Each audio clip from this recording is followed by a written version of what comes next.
Pregnant ആണെന്ന് പറഞ്ഞപ്പോ Rajeev sir phone cut ചെയ്യായിരുന്നു. ആദ്യത്തെ കുഞ്ഞ് അബോട്ടായപ്പോ മുതൽ എന്നിൽ നിന്ന് രാജീവേട്ടൻ അകന്നതാ. ഈ റിസർച്ച് എന്നും പറഞ്ഞു പോയത് തന്നെ എന്റെ അടുത്ത് നിന്ന് മാറി നിൽക്കാനാ. ശാലിനിക്കറിയോ, മനുഷ്യൻ ഇതുവരെ കണ്ടുപിടിക്കാൻ കഴിയാത്തതും ഇനി ഒരിക്കലും കണ്ടുപിടിക്കാൻ സാധ്യതയില്ലാത്തതുമായ ഒരൊറ്റ കാര്യമേ ഉള്ളൂ. നമ്മുടെ മുന്നിൽ ചിരിച്ചു കാണിക്കുന്ന മുഖങ്ങൾക്ക് പിന്നിലെ യഥാർത്ഥ മുഖം.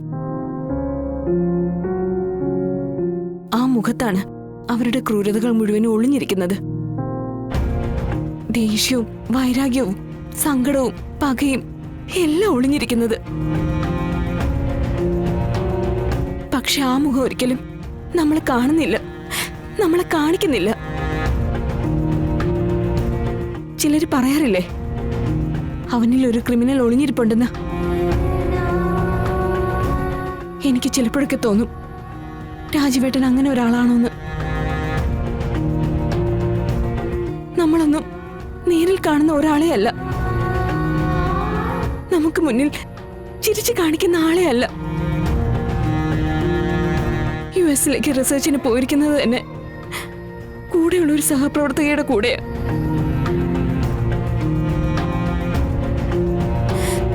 അസിസ്റ്റന്റ് അത്രേ. എന്തിന്റെ അസിസ്റ്റന്റ്? മോളെ എടി. അതെ അമ്മ, അങ്ങനൊരു ബന്ധവും ഇതിന്റെ ഒപ്പം അങ്ങനെ കൊണ്ടുപോകുന്നുണ്ട്. എനിക്ക് സ്നേഹം പകുതിയായി പോകുന്നതിലല്ല പരാതി, ഒട്ടും കിട്ടാതെ വരുമ്പോഴാ. ഞാനൊരു പെണ്ണല്ലേ അമ്മ, എല്ലാവരും പോലെ ജീവിക്കണമെന്ന് എനിക്കൊരു കൊതി ഉണ്ടാവില്ലേ?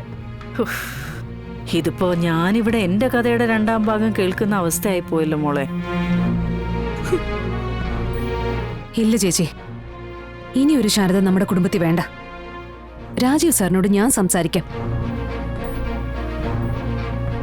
അങ്ങനെ ആർക്കും എഴുതി തള്ളാൻ ഞാൻ എന്റെ കൂടെ പിറപ്പുകളെ വിട്ടുകൊടുക്കില്ല. അമ്മയെ ഉപേക്ഷിച്ച മറ്റൊരു ബന്ധത്തിലേക്ക് പോകുമ്പോ ഇങ്ങനെ ഒപ്പം നിൽക്കാൻ അമ്മയ്ക്ക് കൈത്താങ്ങില്ലായിരുന്നു. പക്ഷേ സ്ഥിതി ഇപ്പൊ അങ്ങനെയല്ലല്ലോ. ഏത് വഴിക്ക് നീങ്ങാനുള്ള അധികാരവും അവസരവും നമുക്കുണ്ട്. അത് ഞാൻ നല്ല രീതിയിൽ ഉപയോഗിക്കുക തന്നെ ചെയ്യും. രാജീവ് സാറിനെ ഓർത്ത് ഇനി എന്റെ ചേച്ചി കണ്ണുനീരിനെ ആശ്രയിക്കേണ്ടി വരില്ല.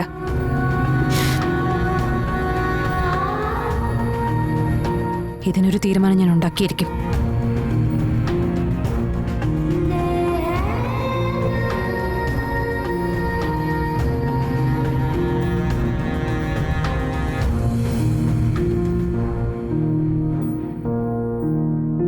മോളെ, ഈ സമയത്ത് അധികം സങ്കടപ്പെടരുത്.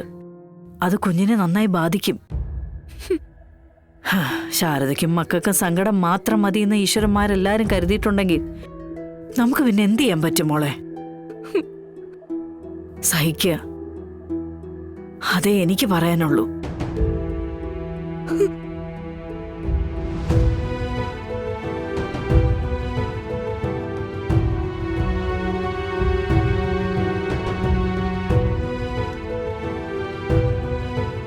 ഭർത്താവില്ലാത്ത കുട്ടിയും കൊണ്ട് എന്റെ മോൾ ഇവിടെ ഹോട്ടൽ പണിയെടുത്ത് ജീവിക്കേണ്ടി വരൂ എന്റെ ദേവി.